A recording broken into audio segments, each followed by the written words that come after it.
Hello and welcome to the Third Pint Theory podcast.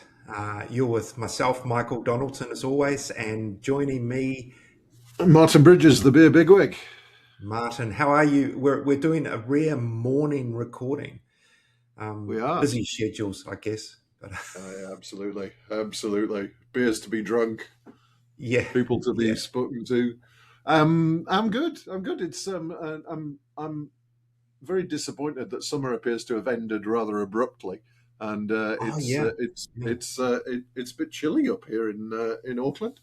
yeah. Um, Well, where I am in New Plymouth, it went from blistering hot to the temperature dropped 8 to 10 degrees, and the mountain just came out with a whole lot of snow over it just overnight. It was amazing.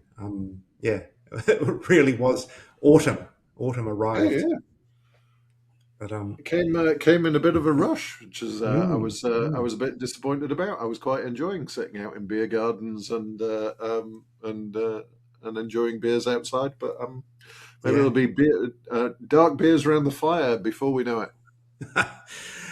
um, Speaking of indoors, you were indoors this week in a sort of I think 16 ton in Auckland. We're visiting this week, and it's one of those bars that's and we'll explain why in a minute. But it's one of those bars that on a summer's day it's quite nice. You can sit out the front and it's lovely. But in winter it's got that nice cozy feel as well. It's a very warm and welcoming kind of spot, I think.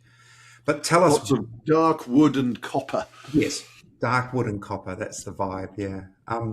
But tell us, Martin, why we are going to 16 ton, what the event is that we're talking about, and your role in it.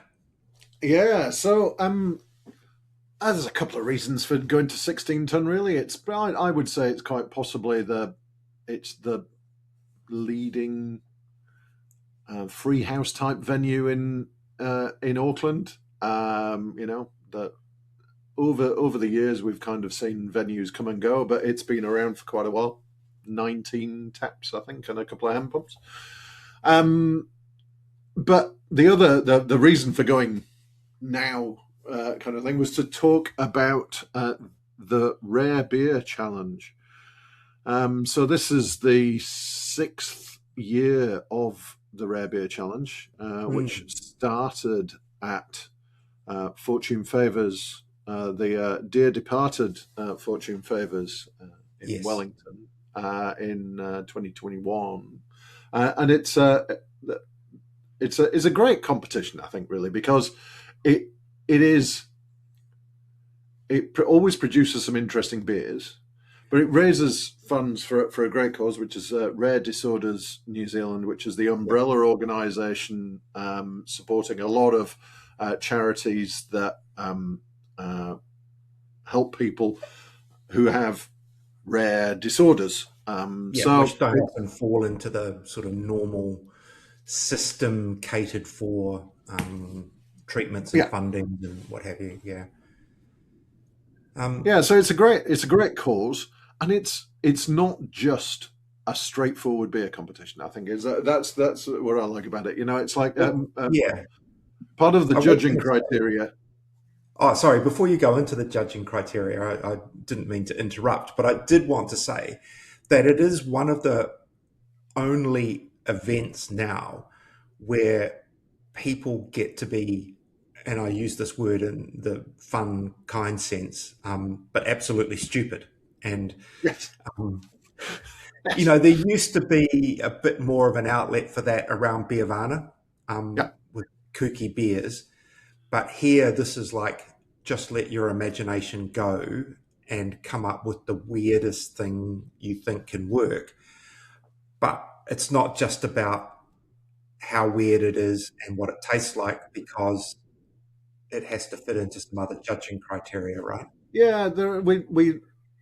It we also pick up on the concept behind the beer. The brewers have to talk about the concept behind the beer, the story, and how it fits into uh, the idea of supporting rare disorders. So Yep.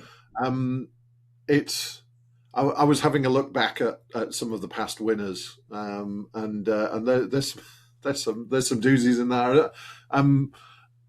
Last year was won by Shining Peak, one of Yep. your local Hmm. breweries, with an imperial stout with rosemary, thyme, peppercorns, and porcini mushrooms, um, Mm. um, A which stew. was yeah, it would be, yeah, steak with a peppercorn sauce and mushrooms, um, and but those ingredients chosen because they're all kind of medicinal Ah, ingredients. yeah. So that was kind of part of the story, and that helps as well. So I think and uh, in the past, the Heyday have won it a couple of times, but they won it in 2023 with a lingonberry pancake farmhouse ale. So Nice. so there's some interesting stuff. It gives them. I think the brewers love it because it, as you say, it gives them the opportunity to play with things that Mm. they And you've they don't overlooked normally play with. one important fact, and that's your role in this. Ah, yes. So, so I'm very pleased to have been asked to be the head judge this year Nice. for the Rare Beer Challenge. So I've put together a panel of exceedingly qualified judges, and Yep. we're looking forward to getting amongst it on the 20th of March. Right. And we don't know the beers until that date. Is that correct? So I, as head judge, I've got an insight in that, Yeah. because it's the judging process obviously includes those kind of elements of concept and story and so on. So the brewers have to supply all those details in advance. So I've seen a couple. I know a couple, but I'm not going to say anything at this stage. All right. I'm sworn to secrecy, but there are some interesting things coming through.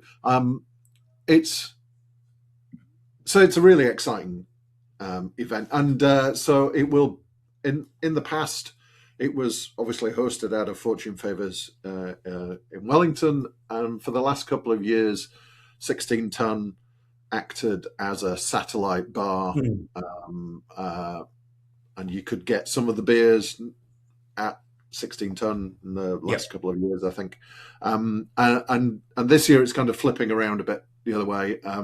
So the judging and the main prize giving and the main part of the competition will be at 16 Ton, but there will be some of the beers available at the Malt House in Wellington, Okay. or also on Yep. the same day on the 20th, Friday, the Yeah. 20th of And March. just in the chat with Ewan, I think you touch on this, but and Ewan is Ewen Thorpe, who's the proprietor, owner at 16 Ton. But he is the brother of Shannon Thorpe, who started Good George.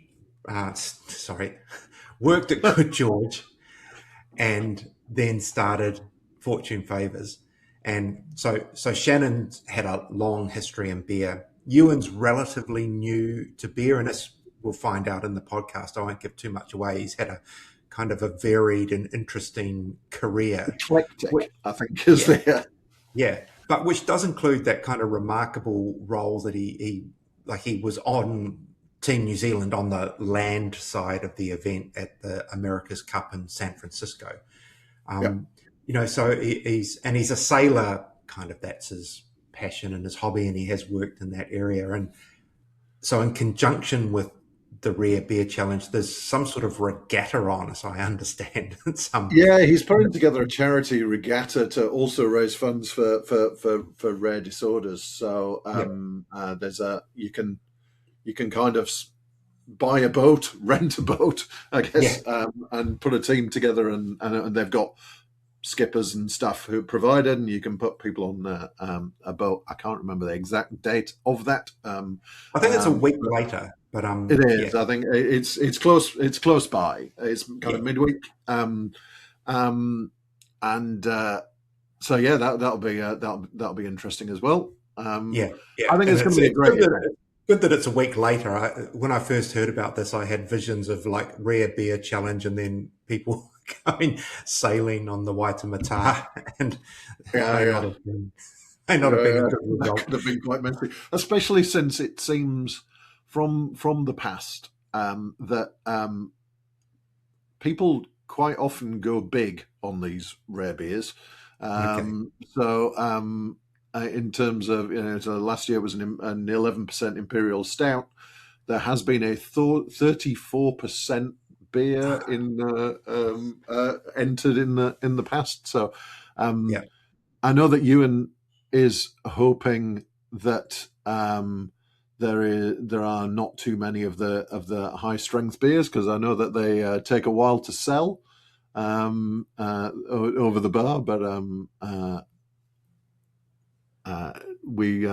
we hope for a good, from a judging point of view, I hope for a good mix of beers.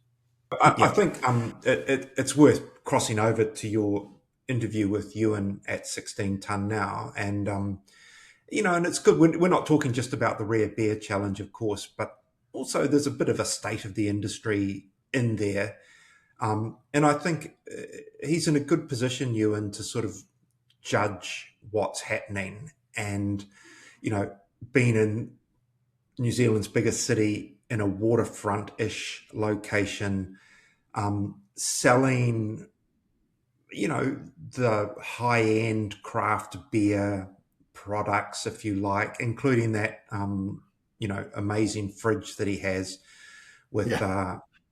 all the, probably I would dare say the best range of sort of exotic type beers in one location that you can find, because he sources them, from craft work and wilderness and cell division and those kind of hard to get your hands on beers. Mm. And so, yeah, his insights into the sort of the state of the industry I'd say it's the pointy end of the beer market. Mm. I think I'm interested to hear what he has to say. So, Yeah, it was a great chat, and I hope people enjoy listening to it. all Hey right. Martin, how's it going? How you going? Welcome, Ec- Ewan. So we are here in 16 Ton on the lovely Auckland waterfront to talk to Ewen Thorpe about stuff, Excellent. What I love. beer-related stuff. But I thought we would start off with, because one thing I've noticed from recording these interviews is that it's quite often the case that people in beer haven't always been in beer. So let's get a bit of your backstory and kind of how in a circuitous fashion you ended up here.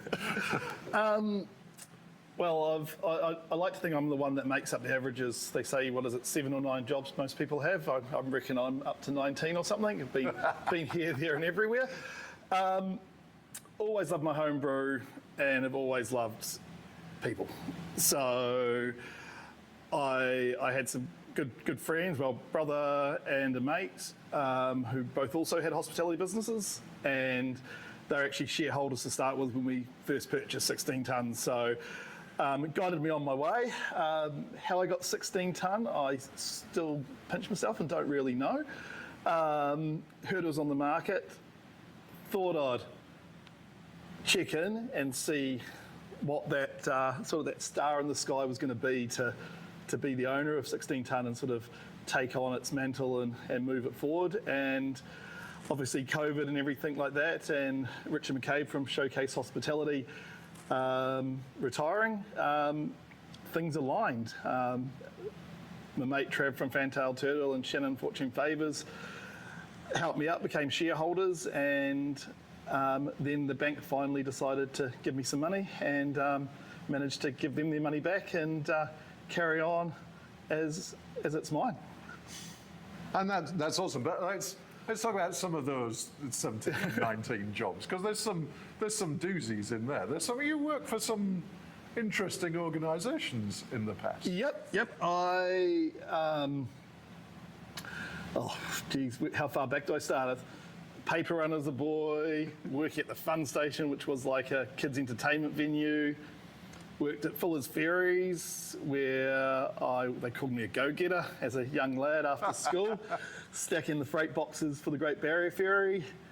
Worked in the ticket office, worked on the boats, worked in the maintenance department. Became a used car salesman at Honda Cars Newmarket, sold cars.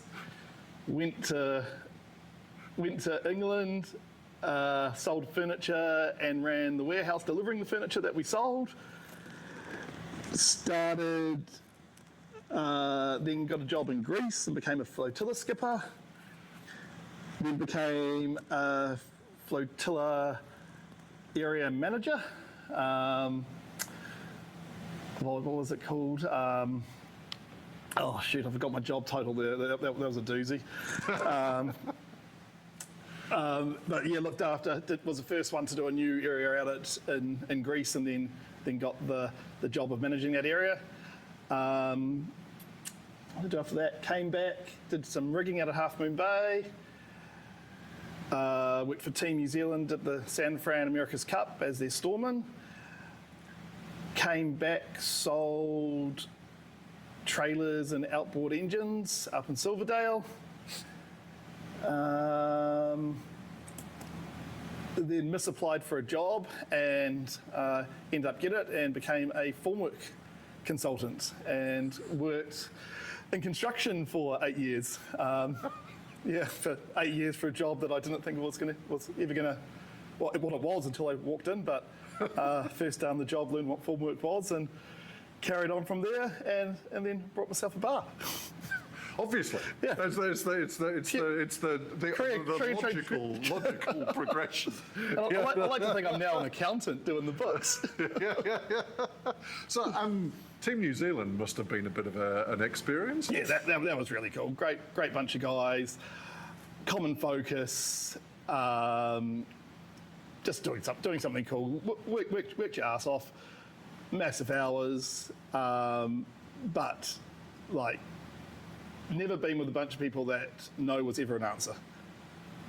Right. All these new innovative things, and it wasn't a matter of it can't be done, it was a matter of how can we do it, and working outside the box and making it happen, which was really interesting in going into a construction job where everyone's this is how it always happens, and when a new technology comes in saying, no, this is the way we do it, this is the only way we do it, it was a good segue into a boardroom meeting on why we should try something new. Right. And San Francisco has a few decent beer bars that you... Yes, we befriended Zambo from 21st Amendment, and he actually brewed one of our recipes and put it on tap, and we might have had a few of his kegs on the quay on a Friday afternoon with a barbecue. It was great fun out there. The sadly gone 21st Amendment. Yeah. I think they've kind of scaled back to just being a... My reading was they've closed the San Fran brew house. So I thought they initially started in San Fran and then they started all their production on the East Coast. Yeah. So I think they've still got the production going, servicing all the big stuff, but they don't have the heart, the original site. The original brew pub. Yeah. Which was... A great location. I've been there a couple of times. Just little around the brick corner. place, wasn't it? Yeah, so. Just down the corner from around the corner from the baseball stadium, I think, wasn't it? Yes. Yeah. That was cool. So yeah, that was a great time. A great time to be in San Francisco. Yeah, except putting the champagne cork back in the bottle. But apart from that, it was a great time. That bit. A bit of taste at the end, but a great experience. So my and you'll probably want to cut the interview short after I tell you this story. But I put money against Team New Zealand when we were 7-1 up, 6-1 up, or wherever. That'd be a good return. I made a reasonable amount of money out of that. I felt bad, but financially good. Just the odds. Anyway, I think used car salesman is a real good setup for running a bar. Yeah, well, it's funny. Like Honda, I say used car salesman is a dirty word, but Honda, it was Honda branded cars. Nothing was old, nothing was dodgy, and it was looked after. So it wasn't really sales. It was looking after people. Right. They would come in, if you walked onto the Honda branded car yard in Newmarket, you're half qualified to buy a Honda already. And Yes. your job is to find the one with the right Ks, the right colour, at the right price. Well, prices are pretty much standard when they're that K's in that colour. Well, colour doesn't really matter, but they fit into a price bracket. So you're trying to find the price bracket that works, and Honda looks after you on the back end. So I'd like to think it was more looking after people than anything else. And that's what I say. I kind of joke about it being a good prep for running a bar, but actually, it's all about that people side. So, what was it persuaded you? I know obviously you talked about kind of buying this place, but you'd not run a bar before this. So what?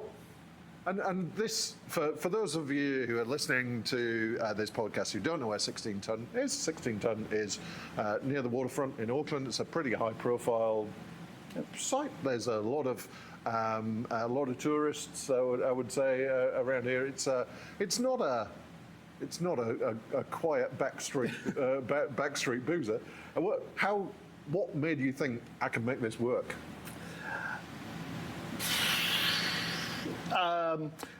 Probably have to put up to my partner Alex. She does product management, and we went through a business plan and put the whole thing down on paper. Obviously, she needed to sign the check as well to get it in the door, and went through what it is, where it is, what's happening in the Wynyard Quarter, how we things go, what's 16 Ton's specialty, why will it survive, especially in the current market. Yeah.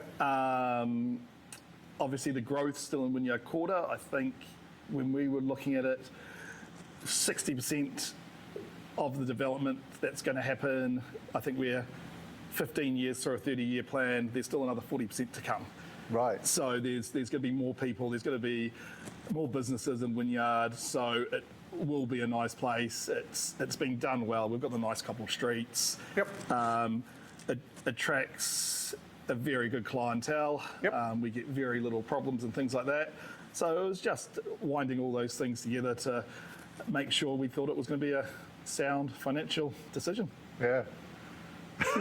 and I think it's really interesting, because I've been coming to this place pretty much since it opened however many years ago. And if you kind of walk down this street, pretty much every other business has turned over 2-3 times.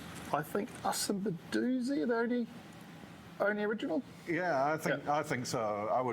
I would agree with that. I think Baduzzi is a great Italian meatball place just down the street.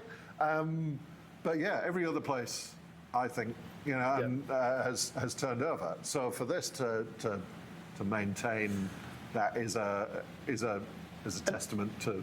Yeah, and I think that's our niche. It's remembering what we are. Like at the moment, it's not as busy as it has been. People don't have as much money in their back pockets, but what's going to change? That's for everyone. How do we make sure the people that are going to spend some money come and see us?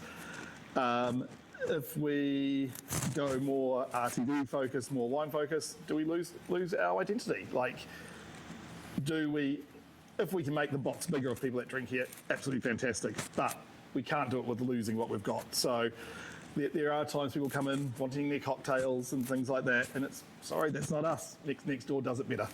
But you want a craft beer, this is where you need to be. Yeah, and it is. An awesome tap list, always here. You know, we've got a bunch of an excellent range of taps behind us. A couple of beer engines over my right shoulder, and probably the best beer fridge, bottle fridge. We like to think so. Anywhere, I don't know. There's probably a couple of places in Wellington that might run you close. I think Ducks used to be down in Christchurch, but they've shifted away from craft. Yeah. And Malthouse would be looking. Malthouse, LBQ, we've got LBQ probably still has a pretty good. I think generally we've got 150 SKUs of beer. Right. In the fridge, and then we've got our pick and ciders and wines and things like that, but just pretty much barrel aged and lambic and weird and wonderfuls. Yeah. Obviously some zeros in there too that we don't put on tap, but generally they're the more exciting beers. Yeah, and I think when we were talking recently, you were saying that you've got a better selection of Kraftwerk beers than Kraftwerk do at home in Oamaru. I think I've got a standard reply to Kraftwerk's Wilderness and Sour Division. It's just yes, please. So I'll find room for it. It can stay there for a while, but people always come and find it. So it's good. And I think that's the thing, is that you've kind of established an identity as if you want to find a particular beer or brewery on tap, then your chances of finding it here are higher than anywhere else. I think also the different styles. Yep. Like instead of having 3 hazies, let's have a saison, let's have a stout, and a hazy. Obviously, there's more than one hazy. We'll have a different percentage, but not two the same. Not 2 6% hazies. We try and avoid that. And same with breweries. We try and keep them down to 2 on tap. 2 taps of each brewery, unless we're doing something with them. If we're doing a bit of a collaboration or something, or a mini tap takeover, we'll bump it up a few more. But we try and keep the spread. Yeah, and I've noticed you've done a few of those kind of events with breweries. Yep. You're involved with the Garage Project Pernicious Weed Day, I see. So I'll have to make sure that's on my calendar to come in for that. What is there, other than what you've just mentioned? Is there a philosophy that drives the tap selection? Just try and keep the best, and keep it changing. It's as much as a frustration to some people, it's also what people like the most. Next time you come in, it probably won't be here. Right. Like, it's your chance to have it now. You see it, you like it, have it, or else it's gone. Yeah. And just keep cycling. Like, I think we're looking at last year, I think close to 400 SKUs of tap beer went through this place. So it's constantly moving. Every day something's dropping off and something's coming on. And that's our thing. I'm always looking for the beer that's coming out, that's a new release, or a seasonal release that you don't see often. Anything like that's going to trump a core range. But in saying that, there's also great core ranges that every so often you put on. Like we did a 10-year anniversary. We did an old school day, so we tried to get everything that's 10 years old. And all the original, all your supercharger, got your hot wired, epic pale ale. What's been around for years, and what is still awesome, some awesome core range. Only one reason they're still here. Beers. Yeah. So have you? You probably have a good view then of the changing of styles. Do you see trends in terms of what breweries are bringing out, what people are asking for? Have we gone past peak haze? Haze, I like to think of haze as a gateway drug. the best if you get someone into a hazy, and then a brewery does a bright and a hazy with the same hops, and essentially just filter one or very similar malt bases and maybe take out the wheat or something and make 2 beers with very similar characteristics in ones, and then generally people go, oh, this bright's good.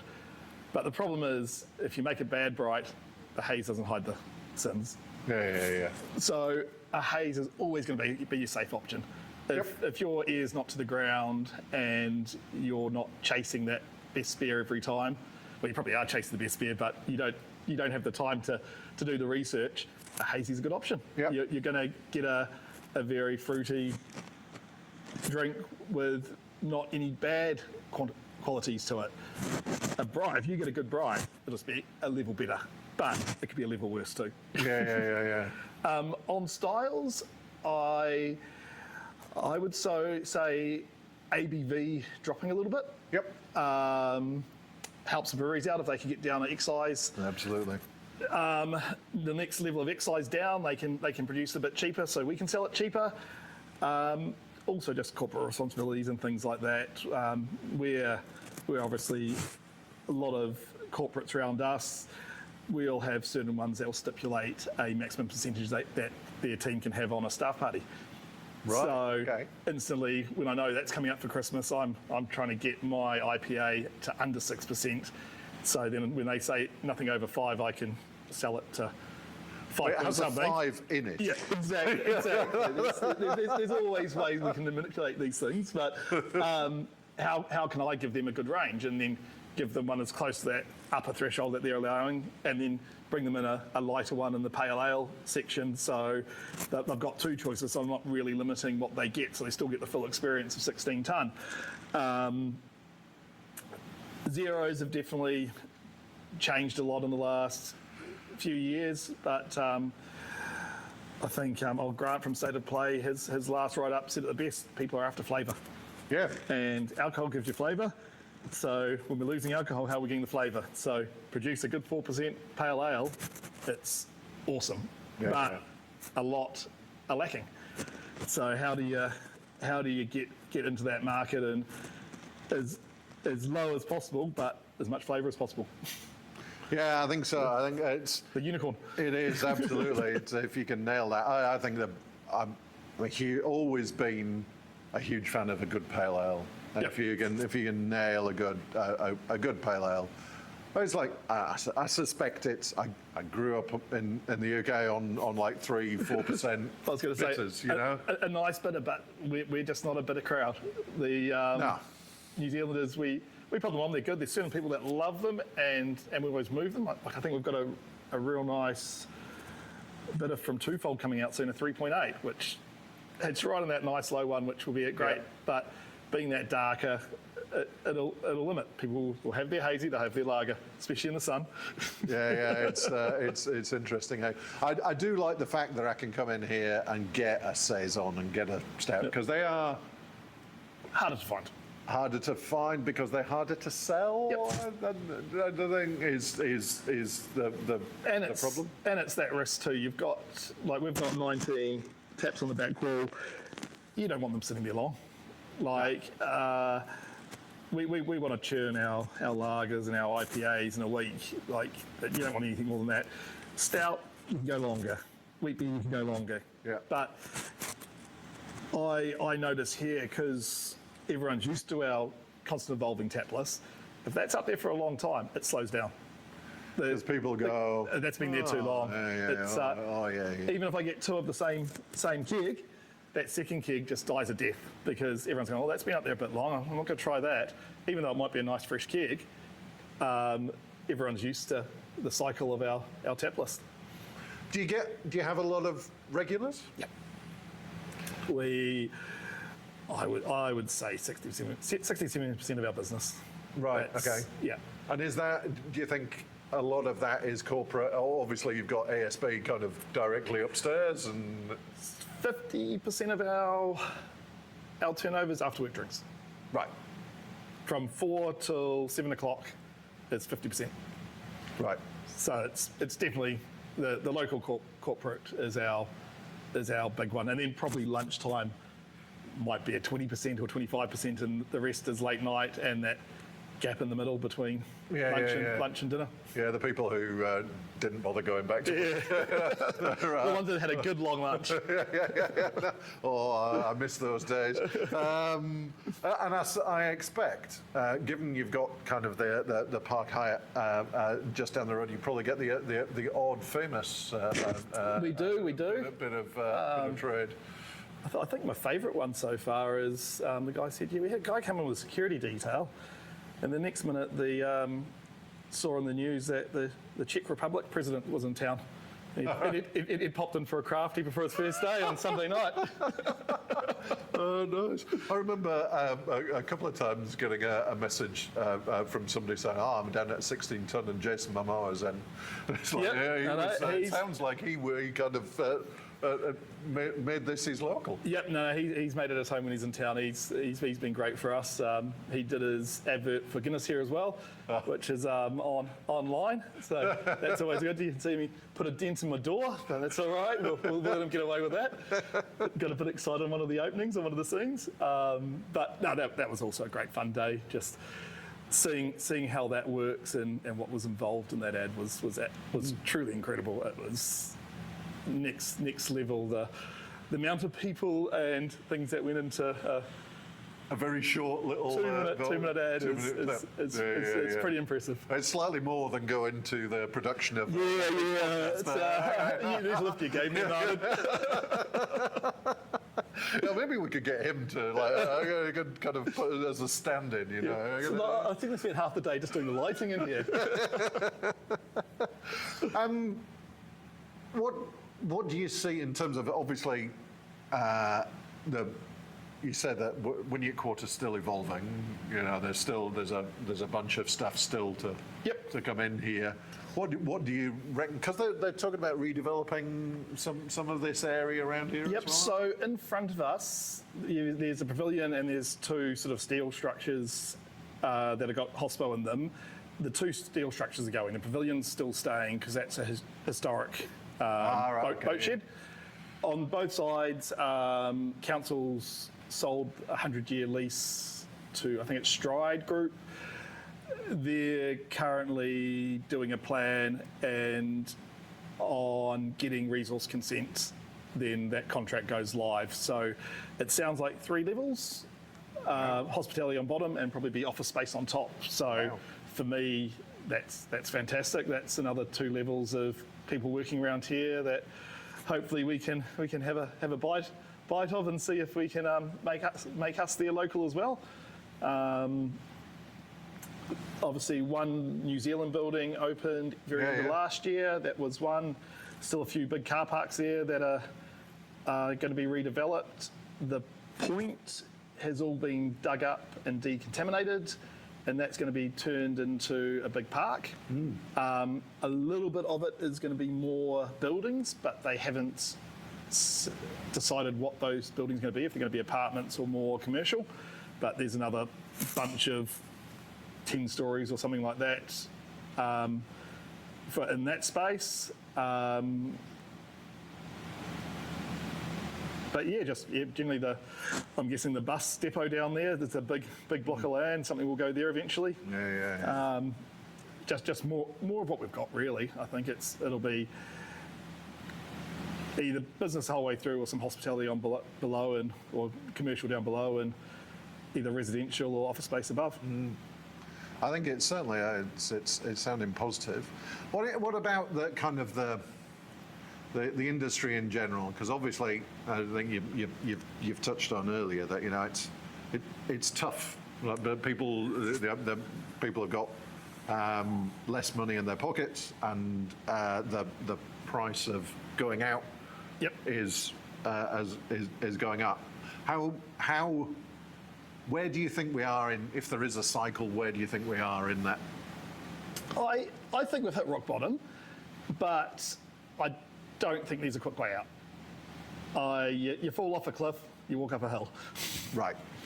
I think we've just come off that cliff and we're now starting to see some positivity. But the problem is, depending where your rock bottom is are you losing money and still losing money and it's going to take you time to get break even before you can start making money. You break even and you can start seeing the light and start paying off your debts. Yeah. If you're lucky enough to have no debt, you're starting to line your pockets. It's all those things, like, what do they say? You don't know who's naked till the tide goes out. Right. And at the moment there's a pretty low tide, so depending where you are and how you're making it work and what your personal finances are. Yeah. Have you got the bankroll to keep yourself afloat? Are you keeping afloat? Are you keeping afloat well enough to support your family? Yeah. It's all those things, and what one person needs is different from the next. Yeah. But obviously it's pretty crushing when you see these places on the auction sites. Like that's another person's hopes and dreams. Yeah. They were invested in that place and they probably put their heart and soul into it. But it's a very hard time to keep it going. And you will have seen a few breweries that were popular here that are now no longer around. You know. Yeah. No. There's. Well, obviously, Rare Beer Challenge we've inherited from Fortune Favours that closed the doors last year. Same thing. It's obviously that's my brother, so you're going through your books and you're weighing up. It's like where do I want to be in 5 years' time? Yeah. Do I want to hang in for the golden egg, or is there something better pivoting? Yeah. I have seen a bunch of people kind of exit on that basis. That I just can't hang on for. And if it's not your own game, what are your backers saying? I've given you this money. Where's some money back? Yeah. I haven't given you money for free. I want to see a return. So, once again, you don't know what people's situations are, and at the moment, it's keeping everything tight and watching where the pennies go, but also trying to provide, not diminish your service. Make sure that you're delivering as good as you can as well. So it's a balancing act, and we're just trying our best. Well, fingers crossed. We are kind of, as I say, climbing that hill. Let's hope we are now. I think for us down here too, it's just getting more events and things like that. The more things that happen in Auckland, the better. Yep. People having a reason to come out makes Auckland a better place. People breed people, and actually people breed security and safety and things like that. So having good events and things like that are absolutely fantastic. Convention centre opening pretty soon. That's open now, isn't it? Oh, I don't know. I saw something saying that there was an open day this month, so I don't know whether it's actually up and running. But it must be pretty close. I'm at a concert there next Friday. Oh, so I think it'll be open then. So I hope so. I hope I'm not on the street. Yeah.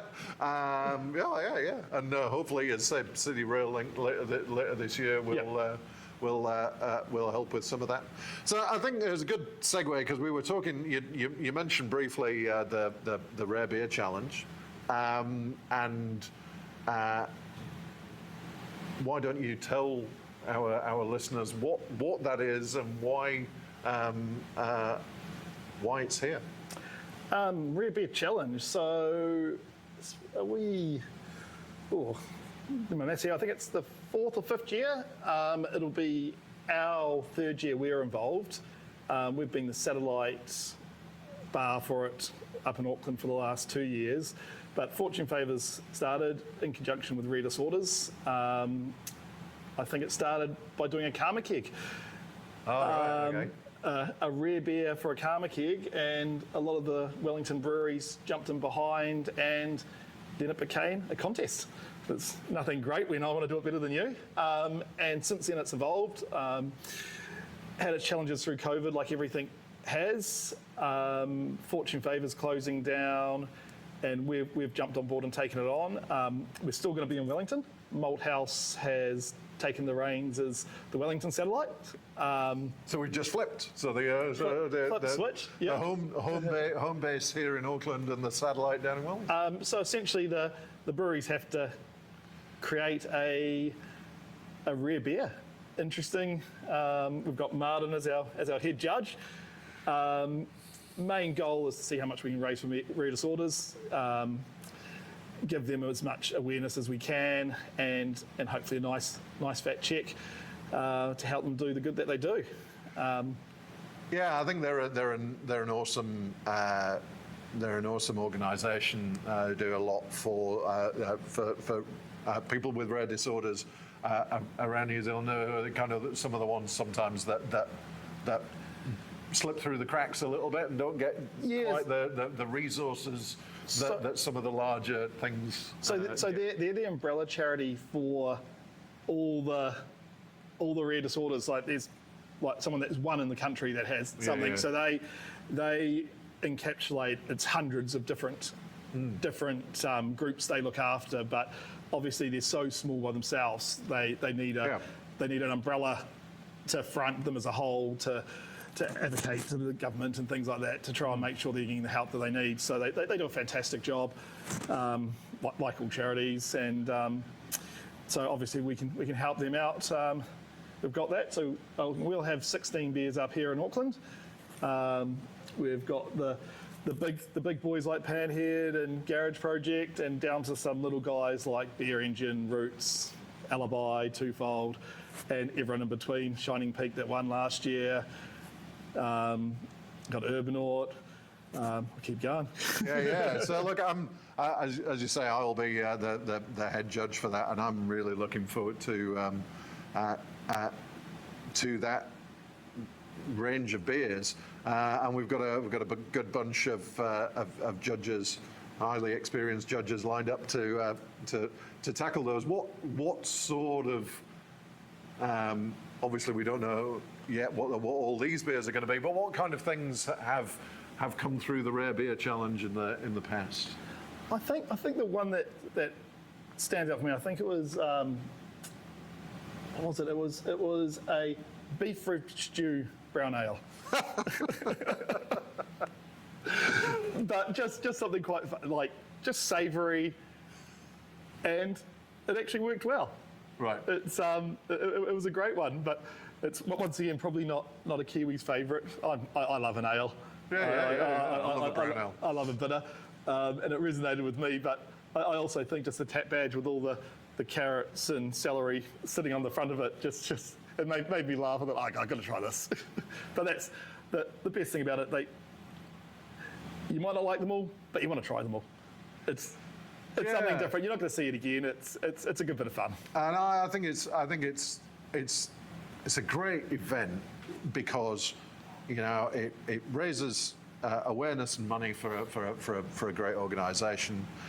It lets the brewers play. Yep. And it gives drinkers some experiences that they probably never had before and may never have again. Yeah. I may never want to have again. I remember I have had in the past a couple of beers that it was like, just because you could do that doesn't mean you should. Always the double strength barley wine. It's some people's choice. Yeah, I think I saw somebody, a friend of mine still had a can of the 31% thing. I would think that was Fortune Favours that I have some of them in my fridge. That did that. It'll never go off. Yeah. Hyperfuel. Yeah, Hyperfuel. That was the one. So yeah, I think so. When should people put in their diaries for? So we'll be running the beers probably for the week, but it's all going to be kicking off on the 20th, on March 20th, Friday night, and that's when we're having the prize giving in here at 7 o'clock, announcing the winner, and those beers will carry on till we get through the lot. So hoping a big Friday night, so we get a good dent in them, but they'll be going through the week. Then the following Wednesday, we actually are trying to back it up with a charity regatta for rare disorders. So from the early in the thing, I've done a little bit of yachting in my life and quite enjoy that. So got a bit of a trying to massage as many things as I can, but the council is going to let us use the dock space out the front to park some yachts, and we've got some yachts that we can rent. You get a skipper, and for $3,000 you can take 6 people out for the day and come back to 16 tonne to enjoy some rare beers and have a prize giving as well. Got a little trophy up for grabs, so we're hoping we've got spaces for 11 boats, and once again trying to raise some money for rare disorders and have some fun on the way. It's the best way, I think, to do these things is to combine the fundraising and the profile raising with some good beer. Well, some interesting beer. Hopefully good beer. No, they're going to be good. They're going to be good, Martin. Hopefully good. I'm sure some of them will be. Certainly, I remember last year. I think I came in here after a couple of days after the event, and there's the satellite and ran through a few of them, and all the ones I had were good beers. They were certainly interesting. And, I think I remember there were a couple of interesting sours with different fruits and I think it was flowers in one. So look, I think I'm really looking forward to judging it. I'm really looking forward to attending it. 20th of March, that'll be a great reason to come down to 16 tonne. Yeah, 100%. No, and there are plenty of other good reasons to come down the rest of the time too. Even weekend after, it's at that weekend, the 21st, 22nd, that should mostly be on unless something has a particular standout. But get down here and try them. Support rare disorders. Yeah, I think I'm as I say, I'm really looking forward to it, and I have absolutely no idea who could stand out and take it. So there are some great breweries on that list. Shining Peak's the carryover champ, so the pressure will be on them. Can the boys from the Nackies stand up again? I don't think there's ever been a repeat winner. No one's won it twice, so let's wait and see. So look, we'll kind of bring things to a close. What do you think? What do you, other than the Rare Beer Challenge, what are you looking forward to most in the beer year to come? Because we're still in we're recording this in early February, so we're still got the rest of the year ahead of us. What do you want to? What are you looking forward to seeing? If I go onto my phone, Martin, probably scan back about 10 photos. It'll be the pictures of my fresh hops growing in my backyard. Fresh hop season. So fresh hop won't be far away. I think I've seen some breweries have been pouring some hops in some tanks recently. So we're probably a month or so away, or a couple of weeks away from fresh hop. Oh yeah. Which is always exciting. I call it craft beer Christmas. Yeah. It's like all the excitement of what are this year's going to be like. I'll have smoke coming out my ears because I try and maintain my style variants and brewery variants, but try and make fresh hop take the lead. Oh, that's going to be that's a challenge. Oh, it's the fun, but it's good. So I think we did 19 or 20 different fresh hops in here last year. But I don't want them stacked to the same variant behind each other in the chiller. Well, I don't have space in the chiller to do it, and I don't want 10 West Coast IPAs or 10 hazy fresh hops. So it'll be interesting to see what happens. I always wonder what's going to be the. Last year, I seem to remember there was a lot of pilsners. Yep, there's always pilsners, hazy, West Coast are your three mainstays, but then there'll be a couple of sours. There'll be a saison. Hallertau's done a brown a couple of times. Yeah, that'd be good. So I think we've got up to about 8 different varieties on tap of fresh hop, and all different varieties. So like a bright IPA, a West Coast IPA, a hazy hazy, lower strength, pale ale.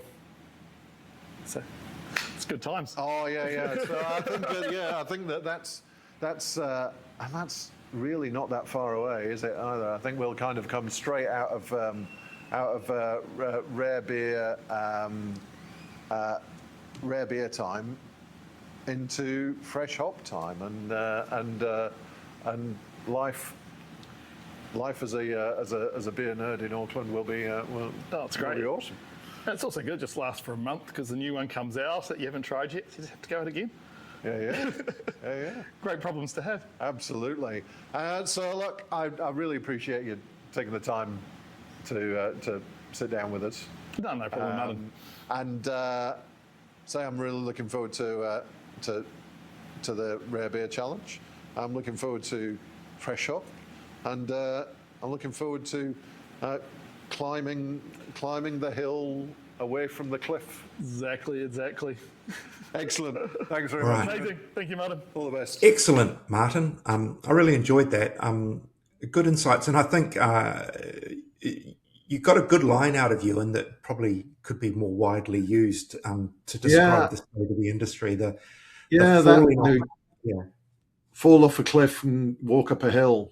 I think that's probably a good thing. A lot of breweries and bars have really suffered over probably the last couple of years with the state of the market, and it's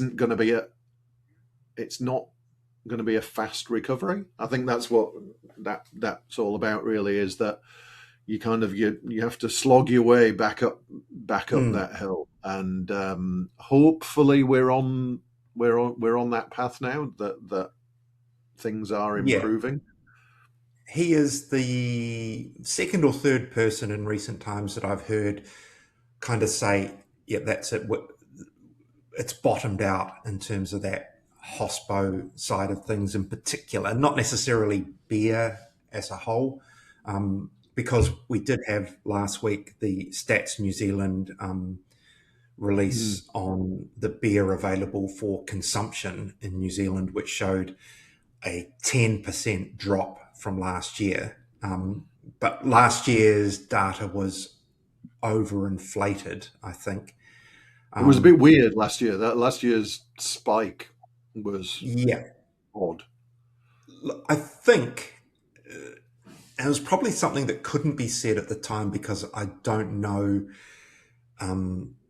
if it was correct or not, but my understanding is Lion's onerous contract that they reported on a couple of years ago, where they were locked into a deal with Corona whereby they had to take as much Corona that could be shipped, whether they could sell it or not. So that maybe that's part of beer that's available for consumption.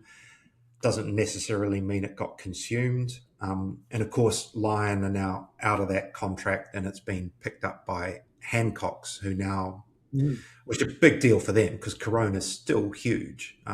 It's still a massive part of the market. And I know we're getting off topic, but it's about the state of the beer industry. But so yes, we had an inflated figure for sort of 2024, and it went down almost keeping with what it should have been doing, but it looked more dramatic in 2025 with maybe that data out of the mix.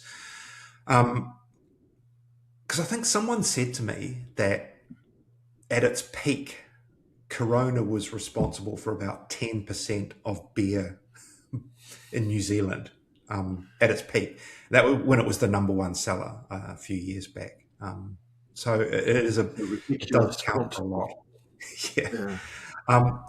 But so that whole idea of, perhaps we've reached bottom, let's hope that's the case. And I think people who are close to it, like you, and have a better idea than you and I and other sideline critics.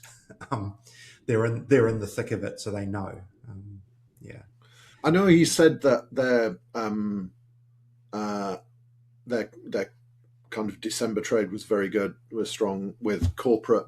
That there was certainly more corporate spend on beer. Interesting that was one of the other points that I took out of that, was that he was talking about the growth in lower ABV beers and the kind of the shift to more lower ABV beers, and that corporates insisting on lower ABV beers in terms of events and in terms of what can be expensed. So I thought that was an interesting revelation, that this is not just being driven by breweries making lower ABV beers because of excise restrictions and so on, but also by kind of corporates saying, well, if you want to charge this to the company account, then it's got to be less than a 6% beer or whatever. So yeah, and and if you're a corporate and you're hosting an event, I think there's that responsibility around it too, that and I think perhaps the reason some of that trade's coming back is, as someone who entirely works from home now, I'm not out in a city seeing what's happening, but the feeling is that people don't work from home quite as much, that there's a coming back into offices, as we still come out of that whole COVID cultural shift that we went through. And that really did deplete hospitality in terms of just having people around, and not just for after work drinks with your mates or whatever, but for those events, because if you're a big organization and you don't have everyone there, it's very hard to organize something to go out or whatever. And now people are back, maybe that we're falling back into behaviors that we used to see, perhaps. Yeah. And I think also a couple of years ago, we kind of went through a period when a lot of companies were letting people go, and it's hard to be seen to be having a party when you've just let a bunch of people go. So I think that probably hit things pretty hard as well, and that takes a bit of time to kind of bounce back from. Yeah, and look, this is actually something we'll probably discuss in our next pod, where we're going to have Denise Garland and Dave Wood on, and they are the owners now of the Winter Ales Festival in Wellington, and both extremely embedded in the beer community, not just in Wellington but in New Zealand. And and part of that, we're going to be talking about the hospo scene in Wellington, and I think they will be ideally placed to kind of give some insights there, in terms of, like, Dave works at the Mean Doses tap room.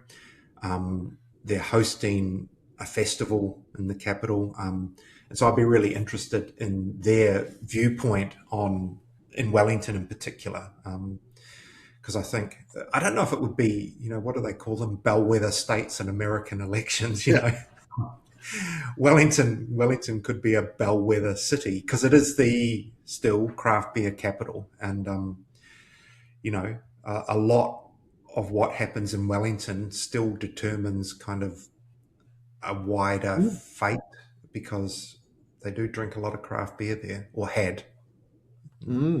It'll be interesting. I'm really looking forward to that, because there's you're seeing conflicting things coming out. You're seeing economic data saying that Wellington jobs are still well down, worse than the rest of the country. But then you've got Three Sisters opening a bar in Wellington. You've got Eddie Line opening a bar in Wellington. You've got Garage Project expanding. So I'm really looking forward to some discussion around that. Yes. Well, in the meantime, good luck with the Rare Beer Challenge. I know that I think it'll be a really hard job to pick the most exotic of the exotic offerings. So yeah, enjoy Yeah, the challenge. I'm gonna have to turn my normal seeking balance filter off because Yeah, yeah. Although I I don't still think think it's we'll be getting yeah, balanced yeah. beers. No, no. Oh, I do look forward to it. Yeah. So it's 20th of March, 16 ton. What time if people want to get down if they're listening? I think the beers are going on. Will be on from kind of mid afternoon, Okay. and Yep. the prize giving will be in the evening. I think I can't remember the exact time, but we're judging in the morning. The beers will be available in the afternoon, and then hopefully there'll be a number of the brewers who have entered will be uh, In in attendance. Yeah. in attendance in the evening. So uh, come on down and say hello. All right. Good one. Excellent. Thanks again for joining us, folks. And yes, next episode, Dave and Denise, and I think then we might be visiting Brothers Beer. We And might. yes, we have a few more in the can. So as usual, like, subscribe, share, comment, feedback, all welcome and appreciated. All right, Martin. Have a good one. Yes, drink good beer.